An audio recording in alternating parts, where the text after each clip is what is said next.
अस्सलाम वालेकुम।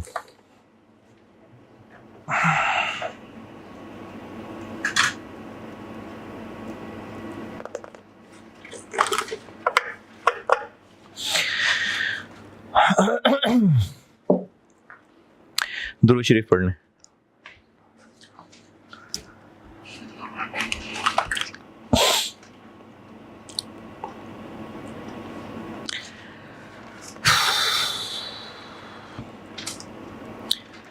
अच्छा भाई, ये जो ऑनलाइन वाले बच्चे रिकॉर्डिंग वाले हैं इनके लिए तो फ़र्क नहीं पड़ता, इनके लिए तो वही रेगुलर क्लास ही है।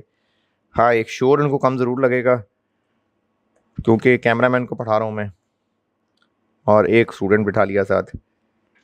तो देखें कब तक हालात ऐसे चलते हैं, पढ़ाई तो करनी है ना।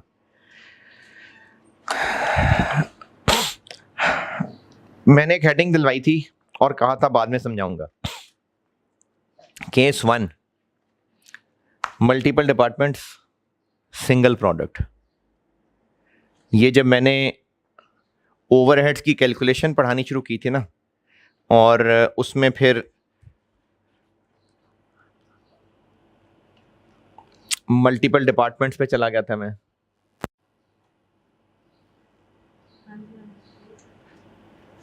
कहाँ बोला? कहाँ? किस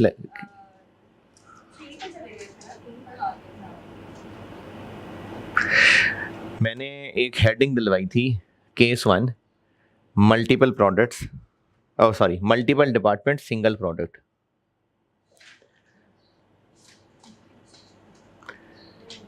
ओवरहेड्स का फार्मूला बताया था। उसके बाद फिर मैंने एक ज़िया टेक्सटाइल का सवाल कराया था।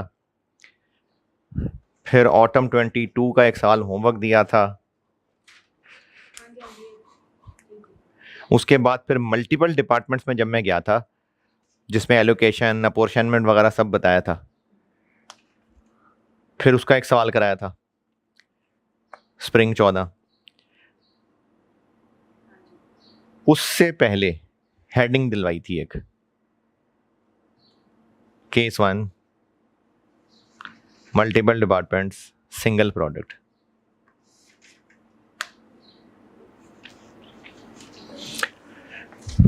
रेहान जरा पॉज करना।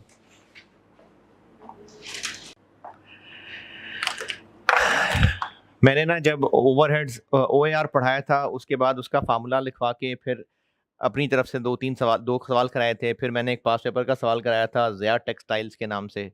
फिर उसी का एक नया वर्जन ऑटम 2022 का सवाल होमवर्क दिया था। फिर उसके बाद मैंने आगे पढ़ाए थे कि इसमें आगे प्रॉब्लम्स क्या आएंगी। बल्कि प्रॉब्लम्स भी नहीं, उससे पहले मैंने एक हेडिंग बताई थी कि अगर मल्टीपल डिपार्टमेंट्स हैं तो ओएआर कैसे निकालना है। फिर उसमें मैंने allocation, primary apportionment, secondary apportionment बताया था। फिर उसकी प्रैक्टिस कराने से पहले मैंने कहा था कि हेडिंग दे लें, इसकी वजह बाद में बताऊंगा। Case 1, multiple departments single product, ये एक हेडिंग देने को कहा था। और उसके बाद फिर पास्ट पेपर का एक सवाल कराया था। फिर मैंने उसके बाद हेडिंग दी थी प्रॉब्लम्स विद सेकेंडरी अपॉर्शनमेंट, मसला 1, मसला 2, मसला 3। मसला 1, मसला 2 में खुद बना के सवाल कराया था, मसला 3 लिख के मैंने खुद सवाल कराया था, और उसके बाद फिर पास्ट पेपर के सवाल कराए थे 1-2। ये हुई थी वाली बात। तो वो जो मैंने हेडिंग तब दी थी, case 1, multiple department single product, तो अब मैं बता रहा हूं case 2, multiple departments and multiple products. पहले मैंने करवाया था मल्टीपल डिपार्टमेंट्स और सिंगल प्रोडक्ट, इसको केस 1 हेडिंग दी थी। और अब मैंने केस 2 हेडिंग देके कहा है multiple departments and multiple products. अब ये बताता हूं ये क्या चीज है। पहले अब तक हम ये कर रहे थे कि हर पीडी का ओएआर निकाल रहे थे, और उस ओएआर निकालने के मकसद क्या होता है? अल्टीमेटली हम ओएआर को यूज करके प्रोडक्ट की पर यूनिट कॉस्ट जानते हैं। तो प्रोडक्ट की पर यूनिट कॉस्ट निकालने के लिए ओएआर इस्तेमाल करते हैं। और अब तक हम लोग पढ़ रहे थे मुख्तलिफ पीडीज होते थे, तो किसी सवाल में ऐसा आया नहीं था, इसलिए तब समझाया नहीं था। लेकिन अभी तक हमने जो पढ़ा था वो बिजनेस एक ही प्रोडक्ट बनाया करता था, यानी बिजनेस एक ही प्रोडक्ट बना रहा था, वही एक प्रोडक्ट मुख्तलिफ पीडी से गुजर रहा था। तो अगर बिजनेस एक ही प्रोडक्ट बना रहा था और वो मुख्तलिफ प्रोडक्ट से गुजर रहा था, तो जितने सवाल थे अब तक वो थे। चूंकि एक ही प्रोडक्ट बना रहा होता था ना, इसलिए सवाल वाले को ये बताने की भी जरूरत नहीं थी कि बिजनेस एक ही प्रोडक्ट बनाता है।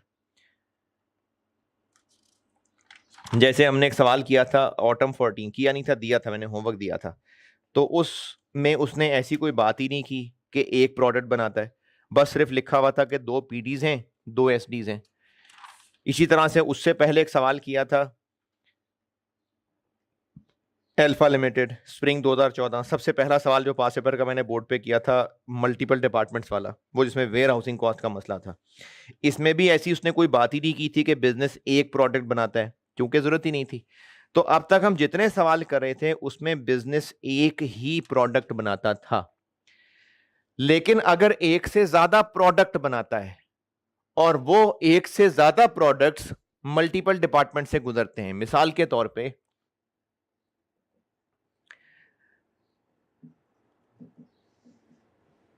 मिल्क रॉ मटेरियल, अब ये मुख्तलिफ पीडी से गुजरेगा और जो इससे प्रोडक्ट्स बनेंगे यानी फिनिश गुड्स, तो उसमें मिल्क भी होगा, उसमें क्रीम भी होगी, यही लोग योगर्ट भी बनाते होंगे, और क्या होता है, चलो मेनली यही होता है। तो इस बिजनेस ने पीडीज से गुजार के एक प्रोडक्ट नहीं बनाना, मल्टीपल प्रोडक्ट्स बनाने। इसी तरह से और मिसाल ले लेते हैं कि अगर फ्रूट्स रॉ मटेरियल हैं, तो बिजनेस हो सकता है उन फ्रूट से जूस भी बनाता हो सकता है उनका जैम भी बनता हो। तो अब वो बिजनेस, जैसे ये नेस्ले, अब नेस्ले का ये सब भी है, ये भी है, ये भी है, ये भी है, ऑलपर्स, ये सब है तो भैंस का दूध ही ना, मतलब रॉ मटेरियल तो दूध ही है। अब वो उसी फैक्ट्री से मुख्तलिफ मशीनों से गुजारता गुजारता वो मुख्तलिफ प्रोडक्ट्स बना लेता है। इसी तरह कोई बिजनेस है जो वो जैम बना रहा है, तो वो जैम भी बना रहा होगा, हो सकता है वो मुख्तलिफ फ्लेवर की जेली भी बना रहा हो सकता है वो जूस भी बना रहा हो। तो एक बिजनेस अगर एक ही फैक्ट्री से मल्टीपल प्रोडक्ट्स बना रहा है, तो फिर वो सारे प्रोडक्ट्स बनने का जो सफर होगा वो मुख्तलिफ पीडी से गुजरा होगा। ओएआर हम क्यों निकालते हैं? अल्टीमेटली हम प्रोडक्ट कॉस्ट जानना चाह रहे होते हैं। तो हम क्या करते थे, हर पीडी का एक ओएआर निकालते थे, हर पीडी का एक ओएआर। अब जब हर पीडी का एक ओएआर निकलता था तो उसी को यूज करके प्रोडक्ट की कॉस्ट निकल आती थी, एक ही प्रोडक्ट था। अब वही पीडीज हैं, वहीं पर कोई कटिंग डिपार्टमेंट होगा, कोई मिक्सिंग डिपार्टमेंट होगा, कोई बॉटलिंग डिपार्टमेंट होगा, लेकिन उससे जो प्रोडक्ट बन रहे होंगे वो एक से ज्यादा होंगे। तो अब पीडी का एक ओएआर निकालना काफी नहीं होगा। क्यों काफी नहीं होगा? क्योंकि अब डिफरेंट प्रोडक्ट्स हैं, हम हर प्रोडक्ट की पर यूनिट कॉस्ट जानना चाहेंगे, तो अब काफी नहीं होगा पीडी का ओएआर। ये है मल्टीपल डिपार्टमेंट्स, मल्टीपल प्रोडक्ट्स। तो अब से जो पहले कर रहे थे उसमें कभी सवाल में यह कहने की जरूरत ही नहीं पड़ी थी कि बिजनेस एक ही प्रोडक्ट बनाता है, अंडरस्टूड था कि एक ही प्रोडक्ट बनाता है। लेकिन अगर एक से ज्यादा प्रोडक्ट्स बनते हुए तो उसी फैक्ट्री से डिफरेंट प्रोडक्ट्स बन रहे हैं, तो जब फैक्ट्री वही है तो फिर ये प्रोडक्ट सारे अपना सफर उन्हीं पीडीज में से गुजार रहे होंगे ना। मशीनें वही होंगी, उनमें से कहीं और पाइपलाइन निकल के दूध जो है वो किसी और डब्बे में बंद हो रहा होता होगा और योगर्ट जो है वो किसी और डब्बे में जा रहा होता होगा।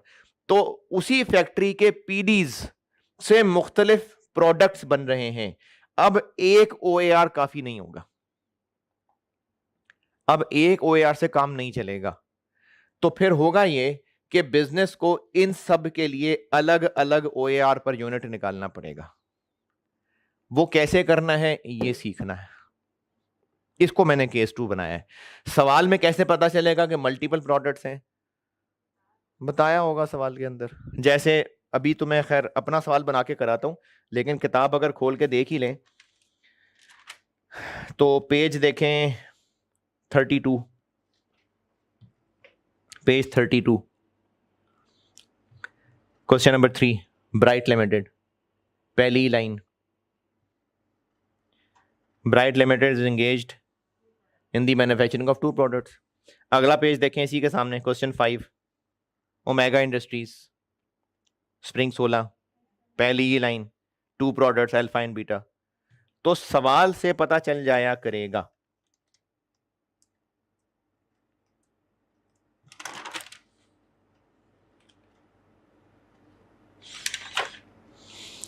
ठीक है, सवाल से पता चल जाया करेगा कि एक प्रोडक्ट है या मल्टीपल प्रोडक्ट, सवाल से पता चल जाएगा। और ये कैसे पता चलेगा कि इस चैप्टर का सवाल है?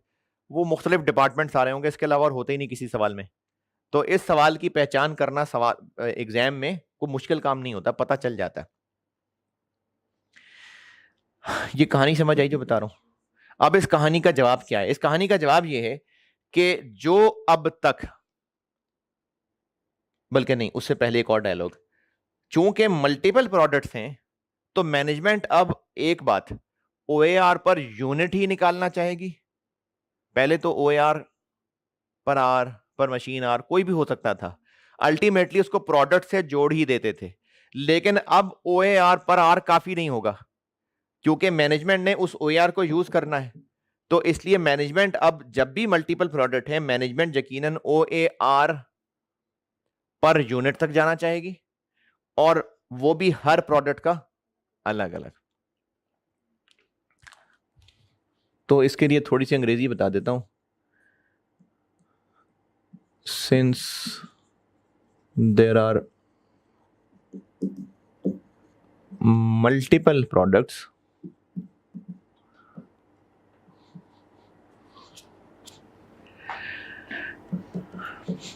therefore management calculates separate OAR per unit for each product। Her product के लिए सेपरेट OAR पर यूनिट निकालना चाहेंगे।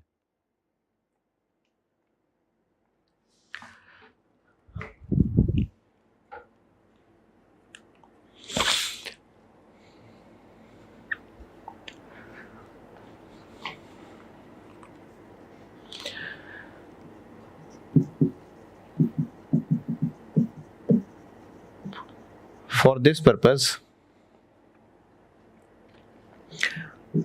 OAR per unit can be calculated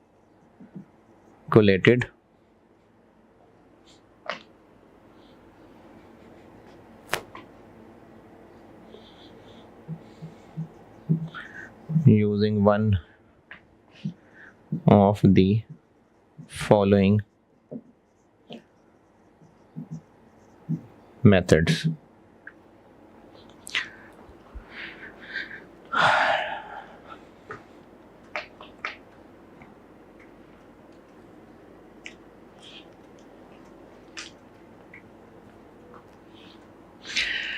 पहली बात, मल्टीपल प्रोडक्ट्स हैं, इसलिए हर एक का ओआर पर यूनिट चाहिए होगा।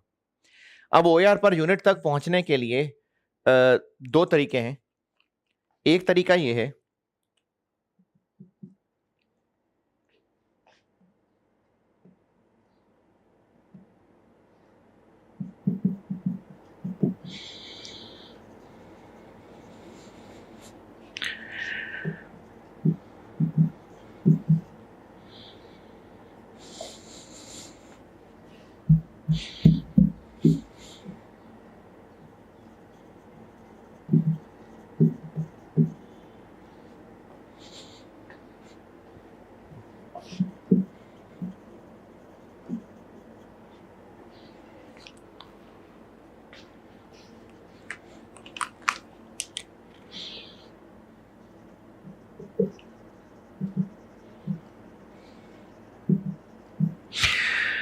Separate OAR for each PD निकालें, एंड देन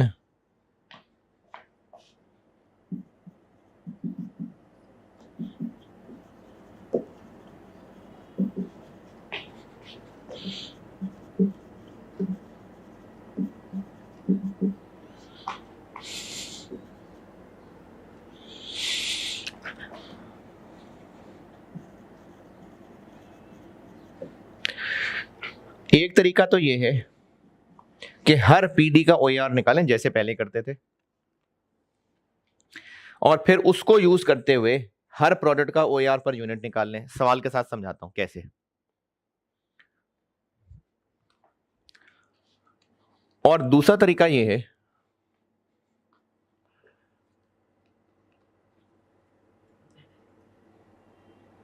कि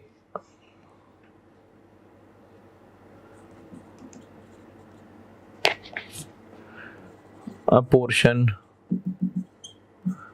all FOH to all PDs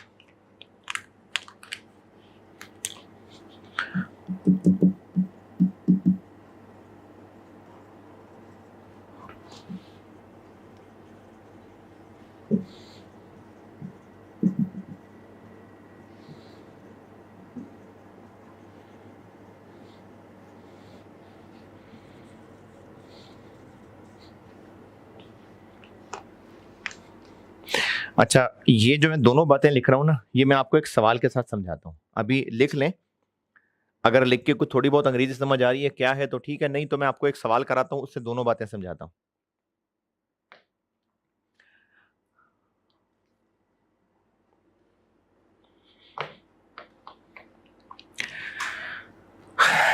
ये मैंने लिखा है, फर्स्ट कैलकुलेट सेपरेट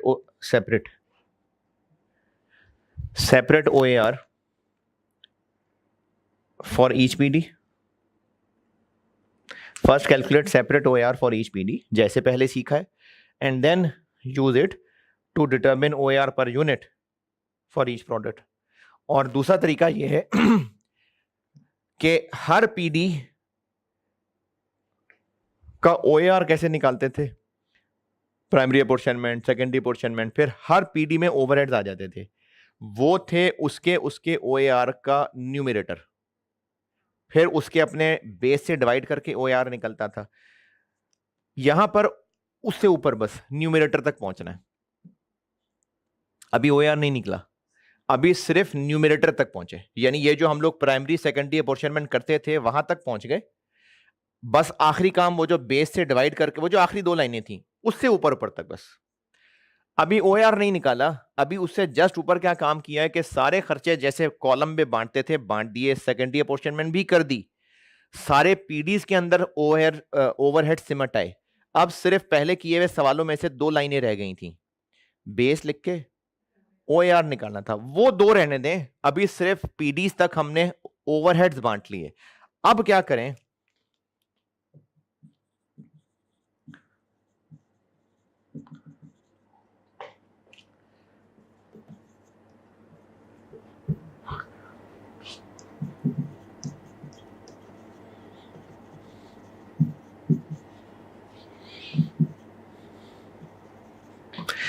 अब यहां से चले जाएं प्रोडक्ट्स में। इसके लिए कोई ना कोई रेशो बताई होगी।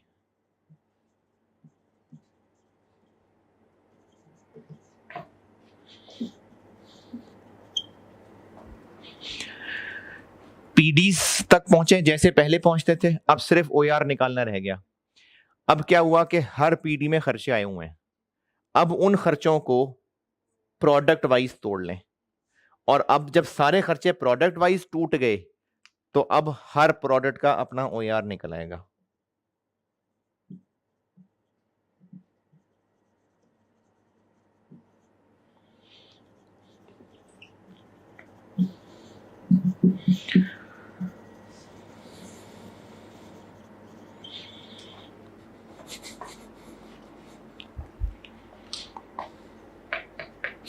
अच्छा, ये जो मैंने बात लिखी है ना, ये मैं आपको बिल्कुल सिखाता हूं सवाल के साथ, ये वाली चीज।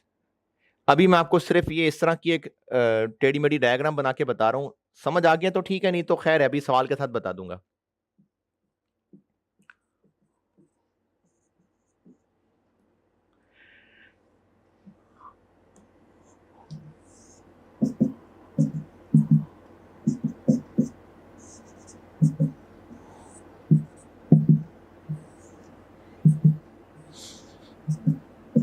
ये समझ आया क्या किया मैंने?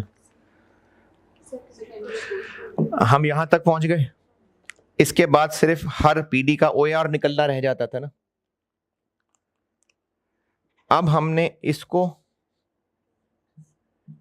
ए और बी में बांट देना है और इसको भी ए और बी में बांट देना है। मिसाल के तौर पे फिगर्स अज्यूम कर रहा हूं, ये आया था 500 और ये आया था 300। इनका आंसर 500 और 300 आया था। इसको ए और बी में बांट दिया, इसको भी ए और बी में बांट दिया। कैसे? कोई ना कोई रेशो होगी जिसकी सवाल में गाइडेंस होगी। अब जब इसको ए और बी में बांटा, मिसाल के तौर पे ये आ गया 280, ये आ गया 220। इसको ए और बी में बांटा, मिसाल के तौर पे ये आ गया 200, ये आ गया 100। अब इन दोनों को मिला लें तो ये बन गया ए, और इन दोनों को मिला लें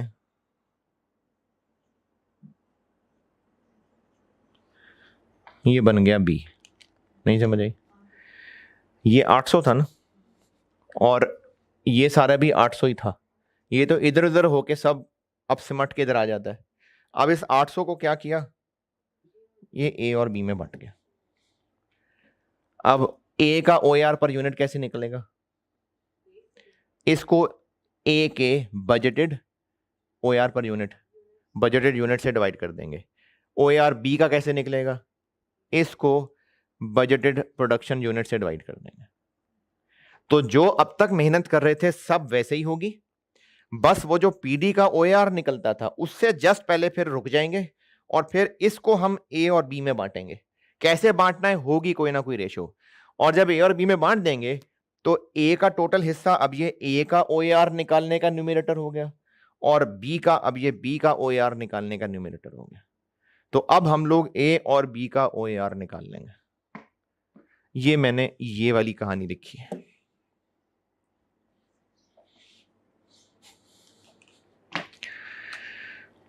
हाँ जी, टूटी फूटी आई समझ? उसको भी आ गई देखो। तो अब आप इसको नोट पूरा कर लें तो फिर मैं आपको ना खुद से एक सवाल बना के कराता हूं जिससे ये दोनों चीजें सिखा देता हूं। पास्ट पेपर में वैसे ये नहीं है अब तक, ये है मल्टीपल प्रोडक्ट। जब भी टेस्ट हुआ है को 3 को दफा तो यही वाला टेस्ट होता है, लेकिन ये भी हो सकता है। ये मैं आपको ना एक खुद ही सवाल बना के ये दोनों चीजें की प्रैक्टिस करा देता हूं, फिर पास्ट पेपर करते हैं। इसको पूरा नोट करना है तो कर लें। रेहान ये कवर हो रहा है सारा है? नहीं? अच्छा, पहले फिर इधर ले आए ताकि जिसने ये नोट करना है पहले ये हो जाए। ये ओआर पर यूनिट मिल्क नहीं है, ये नोट कर लें पहले जिसने करना है। फिर को 5 कमेंट बाद ना उधर कर देना। नहीं 5 मिनट नहीं, 2 कमेंट है जो इधर कर दो फिर उधर कर देना।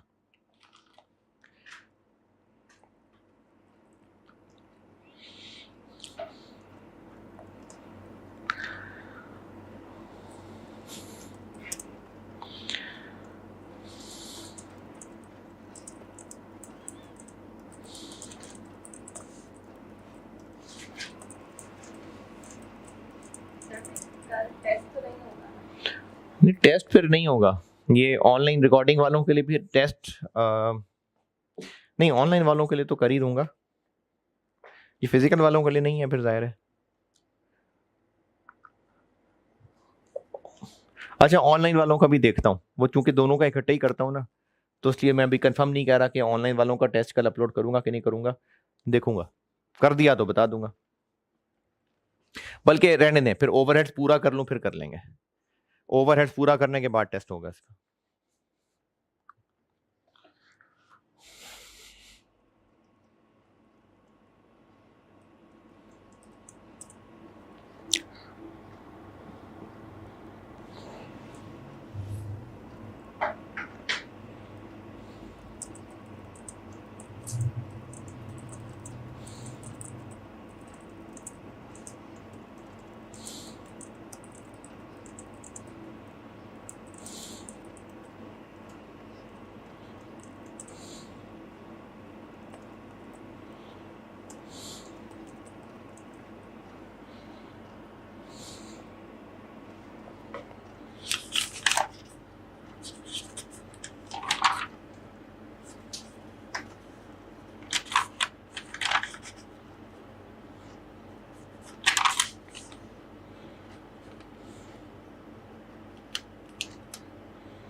रेहान वो उस साइड पे कर लिया, उस वाले पे कर लिया भाई कैमरा।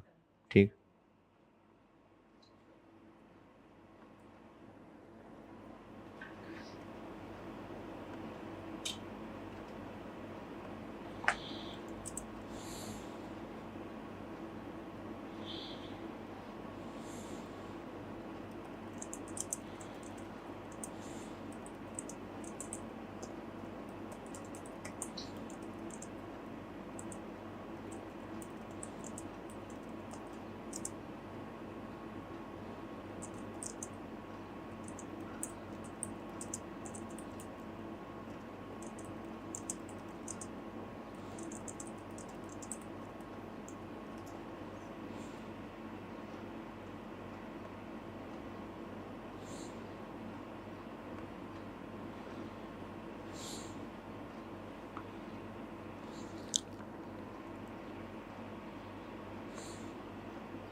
ठीक है, नोटेड। चलें सवाल लिखें फिर।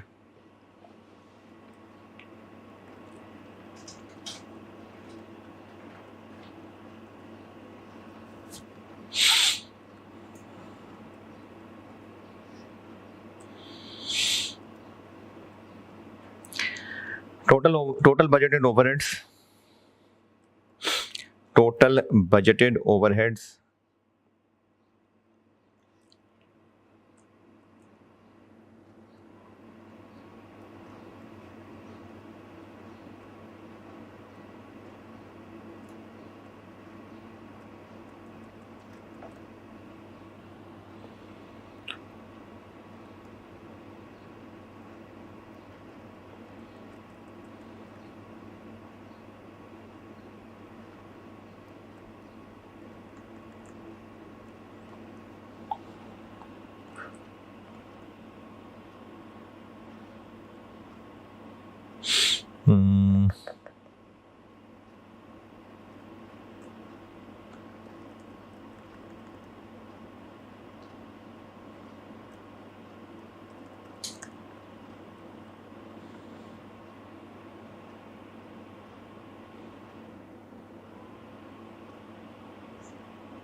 ठीक है।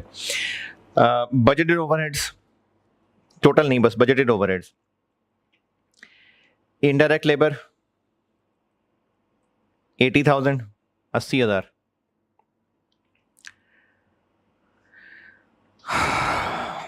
Rent and rates 70,000। इंश्योरेंस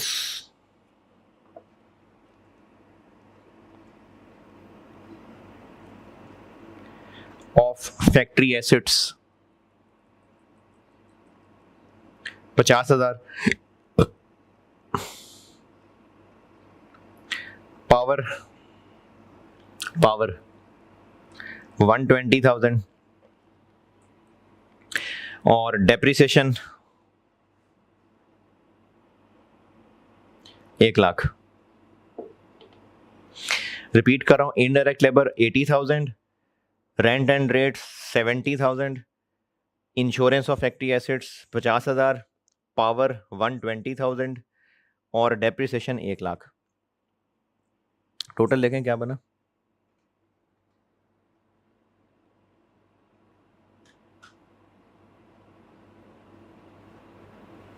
ठीक है, अदर इंफॉर्मेशन लिखें।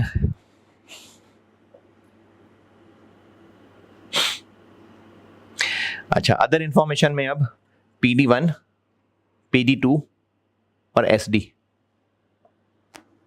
यानी PD1 कॉलम, PD2 और SD, एक ही SD है। Net book value of assets, net book value of assets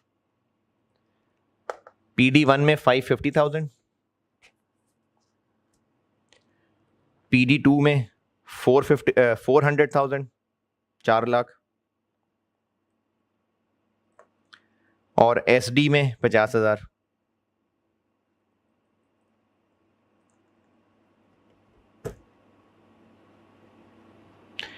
उसके बाद लिखें area occupy, floor area, floor area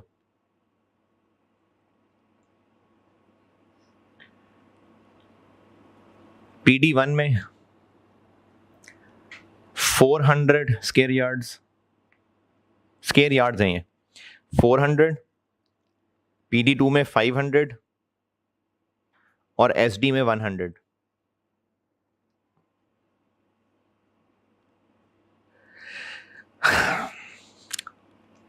machine hours, machine hours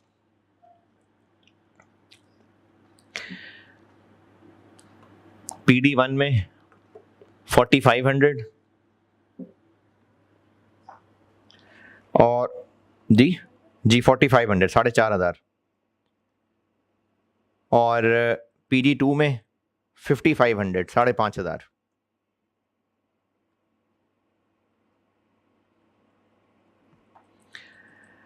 direct labour hours, direct labour hours PD1 में 2,600, 2,600 और PD2 में 8,200, 82।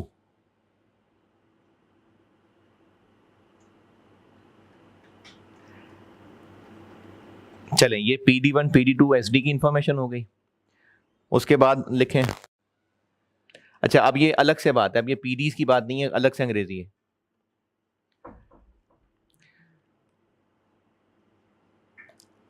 Budgeted production, budgeted production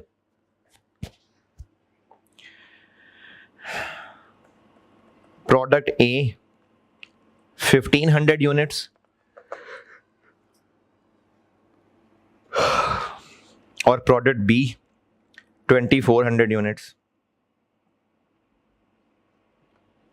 product A के 1,500 units हैं और product B के 2,400 यूनिट्स हैं। ये बजटेड प्रोडक्शन है। उसके बाद लिखिए direct labour hours, direct labour hours required direct labour hours required per unit, direct labour hours required per unit.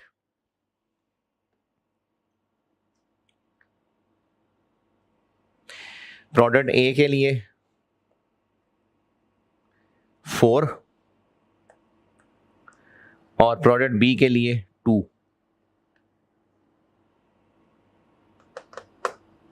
Product ए के लिए 4 एक यूनिट के लिए और प्रोडक्ट बी के लिए 2।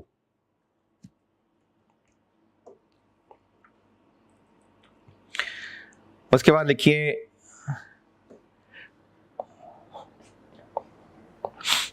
Overheads of SD, overheads of SD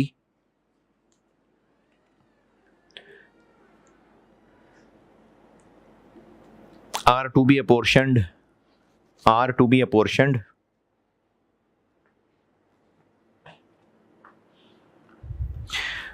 on the basis of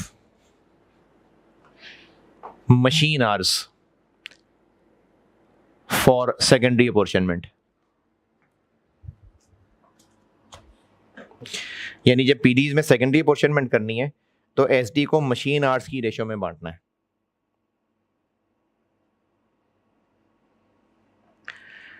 चलें अब लिखें रिक्वायर्ड।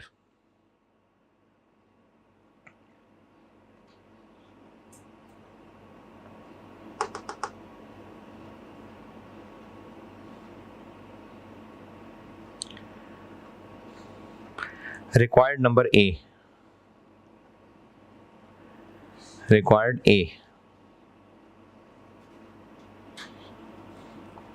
अच्छा मैं ना सेम डेटा से इन दोनों की प्रैक्टिस करवा रहा हूं तो इसलिए इसकी टोटली सेपरेट रिक्वायरमेंट, इसकी टोटली सेपरेट रिक्वायरमेंट। सवाल में कोई एक होगा। सवाल में कैसे पता चलेगा इनमें से कौन सा है, वो सवालों की प्रैक्टिस पे आएंगे तो बताऊंगा। रिक्वायरमेंट ए, कैलकुलेट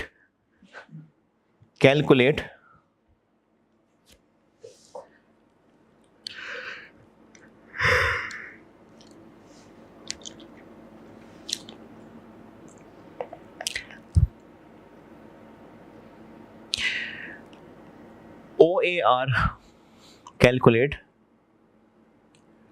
OAR पर डायरेक्ट लेबर आवर्स। रिपीट कर रहा हूं, कैलकुलेट OAR पर direct labour hour for each PD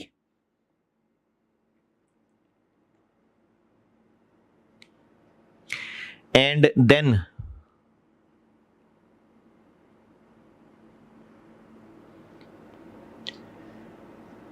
calculate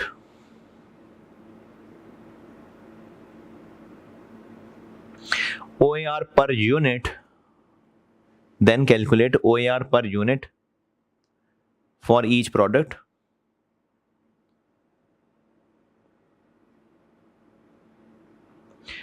using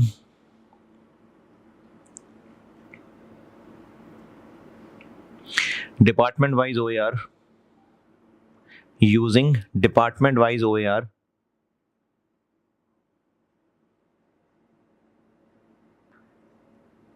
ये अंग्रेजी रिपीट कर रहा हूं। पहले कैलकुलेट करना है OAR पर direct labour hour for each PD और फिर OAR पर यूनिट निकालना है यूजिंग यही वाला department wise OAR per unit बनाने के लिए। सवाल सॉल्व करते हुए समझाता हूं। रिक्वायरमेंट बी लिखें, रिक्वायरमेंट बी, रिक्वायरमेंट बी ये है, calculate OAR per unit, calculate OAR per unit for each product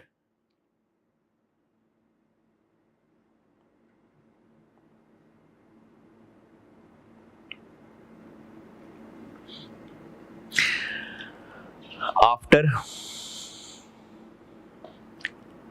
allocating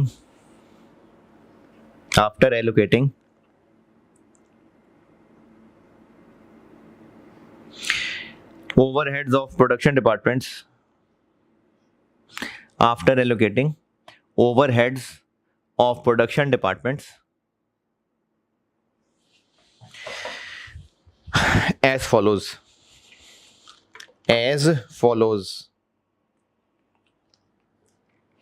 अब ये as follows बता रहा हूं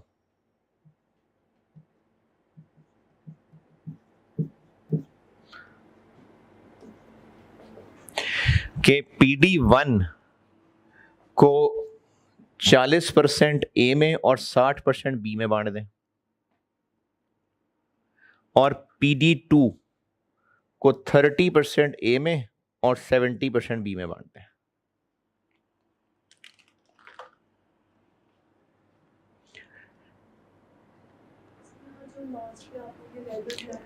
हाँ, यानी इसको 40-60 और इसको 30-70, ये कहा है मैंने।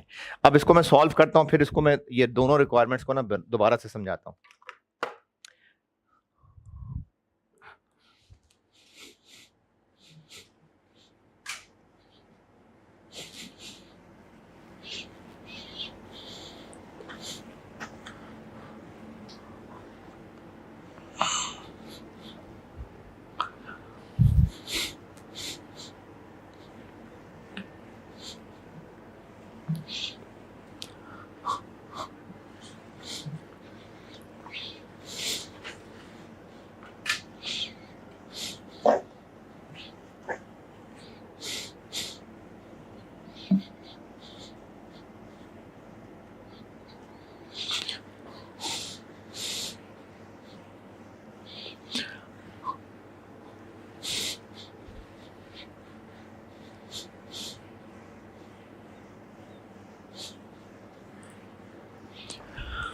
बल्कि ये लिखा रहने देता हूं।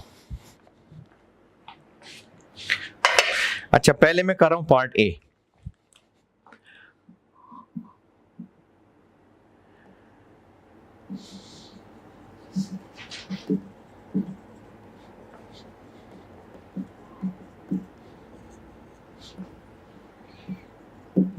क्या क्या ओवरहेड्स हैं? इनडायरेक्ट लेबर कितनी? 80,000। कैसे बांटेंगे ये? इनडायरेक्ट लेबर के लिए बेस्ट अवेलेबल। इनडायरेक्ट लेबर किसको सपोर्ट कर रहे होते हैं? डायरेक्ट लेबर को। तो अवेलेबल में से बेस्ट इंफॉर्मेशन ये है कि जहां जहां जितने डायरेक्ट लेबर आवर्स हैं उस बेसिस पे बांट दें। तो इनडायरेक्ट लेबर को बांटेंगे तो कितना कितना आया देखें। डायरेक्ट लेबर आवर्स, देखें इनडायरेक्ट लेबर जो है वो डायरेक्ट लेबर को सपोर्ट कर रही होती है ना, उनकी सपोर्ट के लिए होती है। तो अवेलेबल में से बेस्ट यही है जी, 19259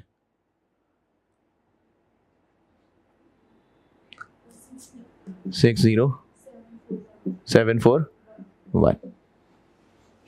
उसके बाद क्या है? Rent and rates. ये किस बेस पे बांटे? Floor area. कितना है टोटल? Rent and rates 70,000। 400, 500 और 100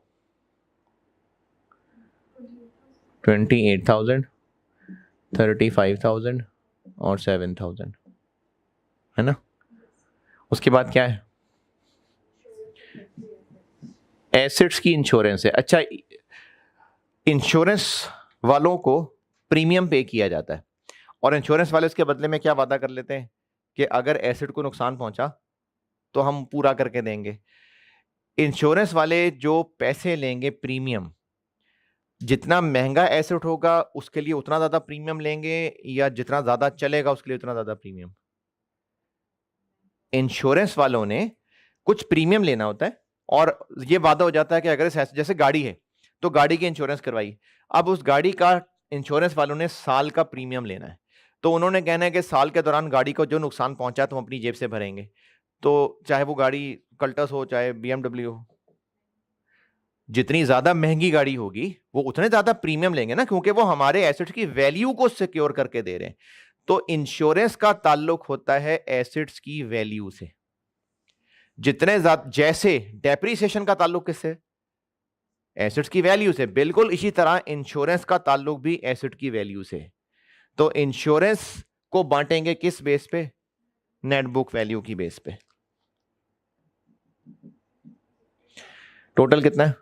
50,000।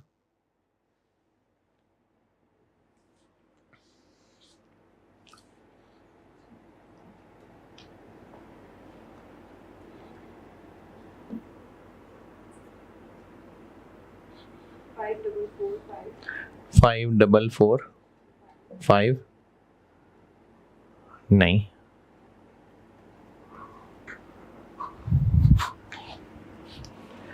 नेट बुक वैल्यू मैंने क्या बताई थी? नहीं 55,000 नहीं, 550,000। 55,000 बोली थी। नहीं 550,000। 550,000 नेट बुक वैल्यू 5.5 लाख है PD1 के एसेट्स की, 4 लाख है PD2 के एसेट्स की, और एसडी की 50,000। PD1 5.5 लाख, PD2 4 लाख और SD 50,000। अभी कॉस्ट चल रही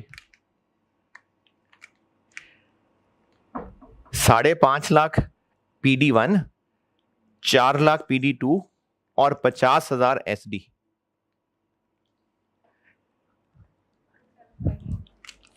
27,500।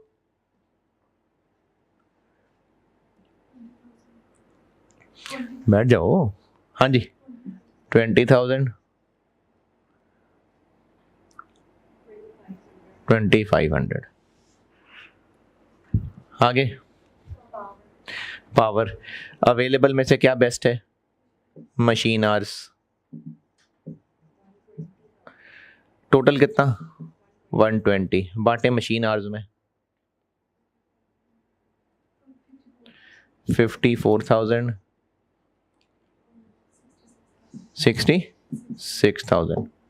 और क्या है? Depreciation, net book value. वालेकुम अस्सलाम। 100,000 नेट बुक वैल्यू की रेशियो में बांटनी है।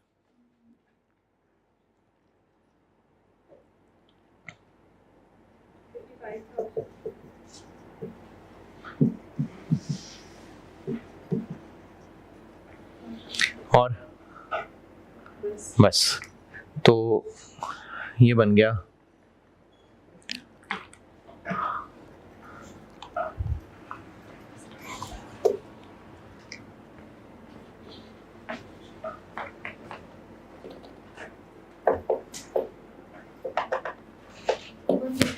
हम्म 183,759।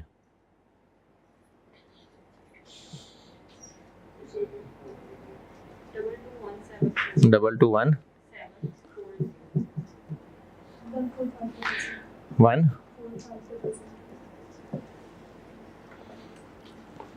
यार मुझे ना जहन भी नहीं रहा कि आप तो उसको भी बता सकते हैं, वरना मैं आपको कॉस्ट का भी कह देता।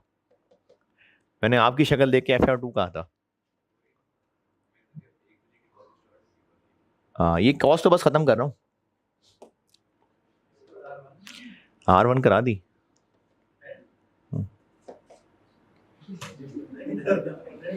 R1 करनी है।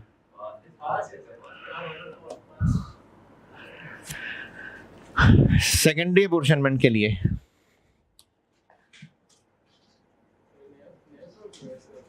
है, आगे पढ़ा है,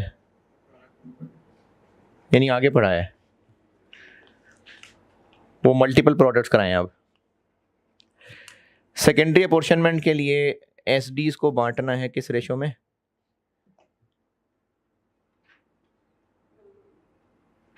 मशीन आर्ट्स कहा था अभी मैंने, मशीन आर्ट्स की रेशो में। तो एसडी से निकाल लेते हैं 14,500 और मशीन आवर्स में बांट दें।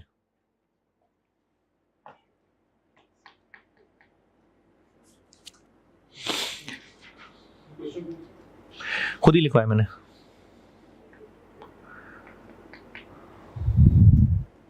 मशीन आवर्स की रेशियो में बांटना है।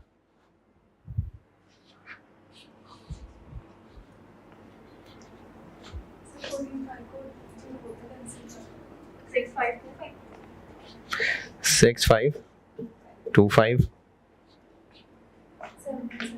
7975। ये बन गया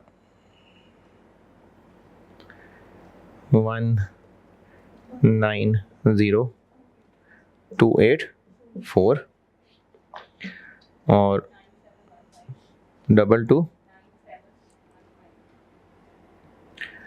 ये कुछ गड़बड़ सी लग रही है मुझे। ये 40 नहीं है ना भाई, 41 है। अच्छा ये क्या बन गया? 229716 190284 229716। ठीक है। PD1 की बेस क्या है? पार्ट ए कर रहा हूं मैं। पार्ट ए है हर PD का OAR पर डायरेक्ट लेबर आर। तो PD1 की बेस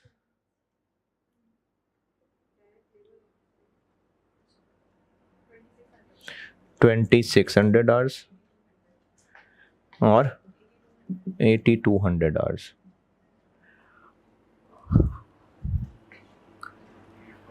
तो OAR बन गया इसका 28.01 और इसका 73.19। ये हो गया OAR पर लेबर आर।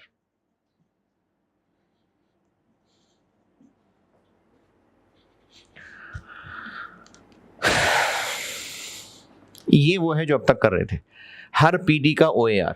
अच्छा अब रिक्वायरमेंट दोबारा बताता हूँ। रिक्वायरमेंट में कहा OAR पर लेबर आर निकलेगा हर PD के लिए, और फिर इसको यूज करते हुए OAR पर यूनिट बनना है। कैसे? ये काम हो गया यहां तक पूरा। अब निकालते हैं OAR पर यूनिट।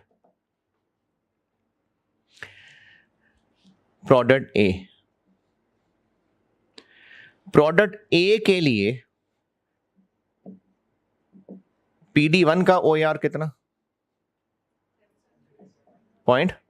ये है पर आर। प्रोडक्ट ए के लिए कितने आवर्स लगने? तो अगर इसको पर आर से पर यूनिट करना है तो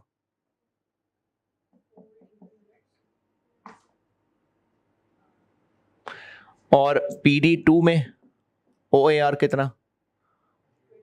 28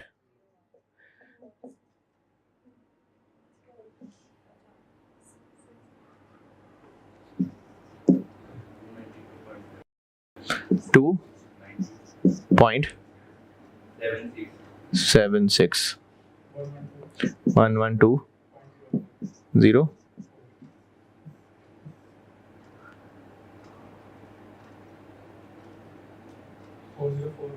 404.8। देखें पर आर निकाल लिया था हर PD का। अब डिपार्टमेंट ए का, डिपार्टमेंट PD1 का OAR ये है, PD2 का OAR ये है, और ये है OAR पर आर पर यूनिट तक पहुंचाना है। तो प्रोडक्ट ए में 4 लेबर आवर्स लगेंगे। ये पर यूनिट तक पहुंच गया। ये हो गया OAR पर यूनिट। तो एक रास्ता ये अभी तक टेस्ट नहीं हुआ होता, डायरेक्ट वाला ये जो मैं बी बताऊंगा, ये अभी तक टेस्ट नहीं हुआ। बी जो मैं पार्ट बी बताऊंगा ना, वो होता है पास्ट पेपर्स में टेस्ट, लेकिन ये हो सकता है। क्या किया? हर PD का OAR निकला, फिर उस OAR हर PD का जो अलग अलग निकल आया था उसको यूज करते हुए OAR पर यूनिट बनाया प्रोडक्ट ए का, और इसी तरह प्रोडक्ट बी का बना लेते हैं।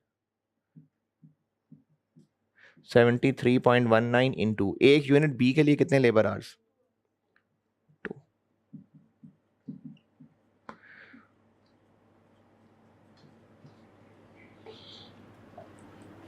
1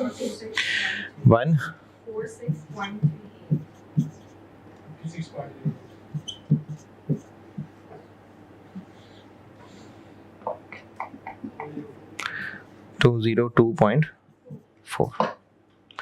ये पार्ट ए है।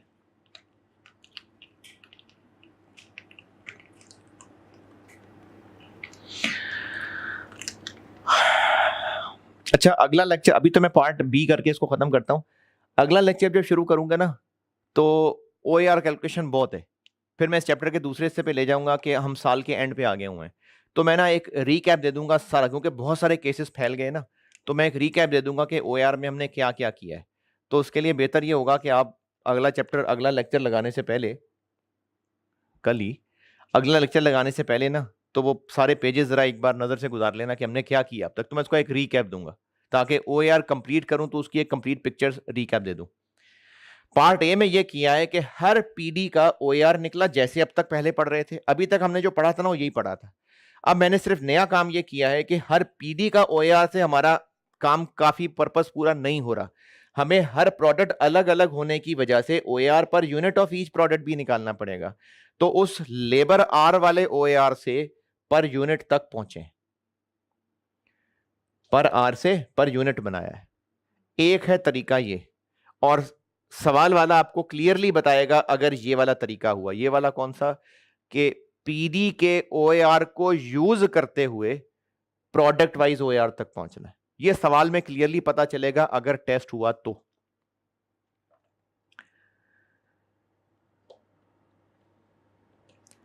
पार्ट बी, यानी ये जो कहानी सुनाई थी यहां, ये अब पार्ट बी सॉल्व करने के लिए, पार्ट ए में चूंकि मैंने आपको ये सब कर दिया, तो पार्ट बी हम शुरू कर लेते हैं। कहां से? ये यहां से, यहां तक हो चुका। और अगर ये जो मैंने पार्ट बी की रिक्वायरमेंट रखी है, अगर सवाल ही बस यही होता तो फिर शुरू से चलते। अब हमने शुरू से जो करना था वो तो यही करना था, क्योंकि यहां तक तो नैनी केस पहुंचना ही पहुंचना है। ये जो मैंने आपको ये वाली कहानी बताई थी, यहां तक तो पहुंचना ही है। तो इसलिए रिक्वायरमेंट बी करते हुए मैं दोबारा ये सॉल्व नहीं कर रहा। रिक्वायरमेंट बी ही अगर सवाल का रिक्वायर्ड होता तो हाँ, फिर हमारा सोल्यूशन ये सारा होता। लेकिन अब चूंकि मैं कर चुका हुआ हूं, तो मैं बस यहां से आगे बढ़ता हूं। PD1 PD2 हम निकाल चुके हुए हैं, 190,284,229 ये हम कर चुके। अब यहां से मैं सिर्फ ये काम अब करने लगा। अब क्या करेंगे, ये टेबल हो गया खत्म। इस टेबल की जिंदगी का मकसद पूरा हो गया। इस टेबल से हमें चाहिए थे ये, और रिक्वायरमेंट बी की मैं वर्डिंग दोबारा बता रहा हूं कि पीडीज को एलोकेट करना है वो 30, 70 और 40, 60, और उसके बाद OAR पर यूनिट निकालना है। तो जो पीडीज का टेबल था ये बनेगा। मैं तो अभी पार्ट ए कर चुका ना, तो ये मैंने सॉल्व कर लिया। अगर पार्ट ए ना होता, बस पार्ट बी वाली रिक्वायरमेंट ही होती, तो फिर ये सारा सोल्यूशन होता। तो एक टेबल ऐसे बनेगा, उस टेबल में हम यहां तक पहुंचेंगे। उसके बाद एक और टेबल बनेगा, और वो अब एक और टेबल होगा। पहले मैंने कॉलम्स में रखे थे पीडी, अब मैं कॉलम में रखूंगा प्रोडक्ट। सारे खर्चों को पीडीज में बांटा था, अब मैं यहां तक के पहुंच चुके रिजल्ट को इनमें बांटूंगा।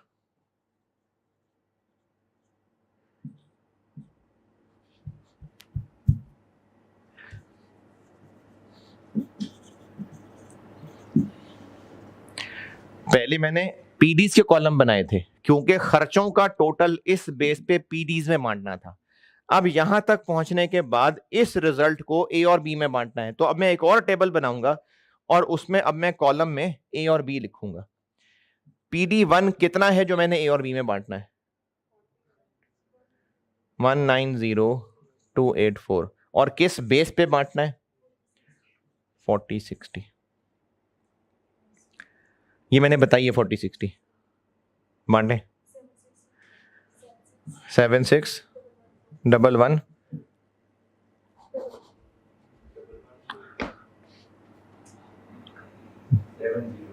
नहीं, ये सही नहीं है। अच्छा, 7, 1, 1। PD1 को इस अमाउंट को 40, 60 में बांटना है, ये ठीक है। ये 114170 और फिर PD2 को बांटना है जो कि है 229716 और बांटना है 3070 में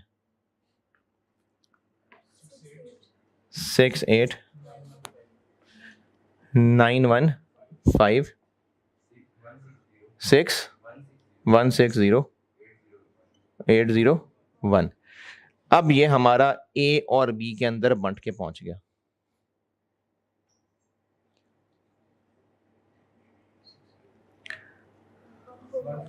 वन फोर फाइव 274971। अच्छा, इसका टोटल करिएगा इन दोनों का, 4,20,000 बनेगा। तो वो जो सारे ओवरहेड्स 4,20,000 थे वो पीडीज में आ गए थे। इन दोनों का टोटल करें, 420 बनेगा। तो रिक्वायरमेंट बी की वर्डिंग ये थी कि हमने एक बार जब पीडीज में ले आना है तो ओएआर नहीं निकालना, पीडीज से आगे प्रोडक्ट वाइज ले जाना है ये चीज। और जब प्रोडक्ट वाइज हो गया, अब हर प्रोडक्ट के अलग अलग ओवरहेड्स आ गए, यानी वही जो 4,20,000 रुपए के ओवरहेड्स थे, अब एंड रिजल्ट कहां पहुंच गया, ये 420 प्रोडक्ट वाइज टूट गए। तो अब हमने निकालना है ओएआर पर यूनिट। तो इसकी बेस 1500 यूनिट्स और इसकी 2400 यूनिट्स, तो OAR बन जाएगा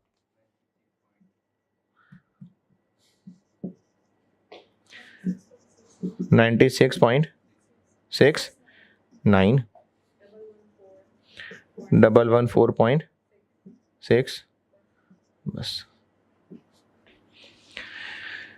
ये प्रोडक्ट वाइज OAR निकला है, लेकिन ये किस तरीके से निकला था? पहले पर आर बनाया था और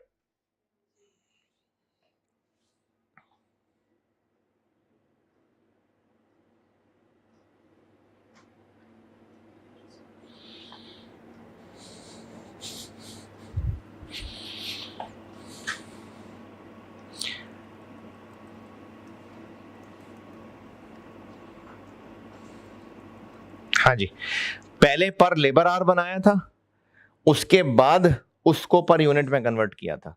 अच्छा, मैंने ना ऐसे ही रैंडम डाटा बनाया था, यानी एवी मैंने बस सवाल बनाया था, इसलिए इतना ज्यादा फर्क है। इस तरीके से 400 रुपए, 200 रुपए और इस तरीके पे 96 रुपए। कहां 400 रुपए, कहां 96 रुपए। इतना ज्यादा फर्क नहीं होता किसी भी कंपनी के मुख्तलिफ बेसिस में। मैंने चूंकि बस एवी रैंडमली डाटा बनाया था, इसलिए इतना इतना फर्क आ रहा है। आपको सिर्फ मकसद बताना था कि तरीका क्या, आपने कौन सा रिकंसाइल करके देना है। तो अगर अगर मल्टीपल, मैंने आज केस 2 ये कराया है कि अगर मल्टीपल पीडीज हो जो पहले भी थे, लेकिन प्रोडक्ट भी एक से ज्यादा हो। आज तक जो पढ़ रहे थे वो एक प्रोडक्ट था, अब मैंने बताया कि अगर प्रोडक्ट्स भी एक से ज्यादा हैं, तो अल्टीमेटली ओएआर की जिंदगी का मकसद क्या होता है? ओएआर प्रोडक्ट कॉस्ट जानना ना।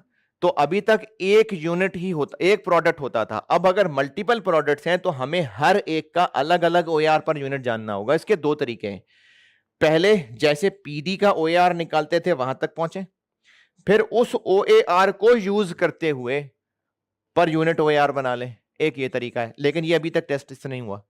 दूसरा तरीका यह है कि पीडी का जो ओएआर निकालने का तकल्लुफ ही नहीं करते, पहले सारे खर्चे 4,20,000 पीडीज में ले आते हैं, उसके बाद हर पीडी का प्रोडक्ट वाइज टोटल तोड़ देते हैं किसी ना किसी रेशो में, और जब हर प्रोडक्ट वाइज टूट जाएगा तो अब वो सारे के सारे 4,20,000 प्रोडक्ट वाइज जमा हो जाएंगे।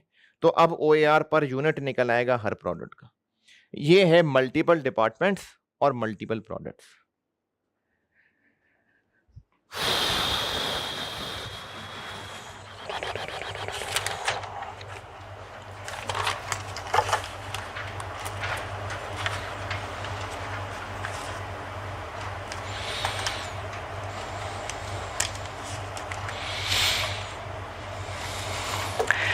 चलें ठीक है।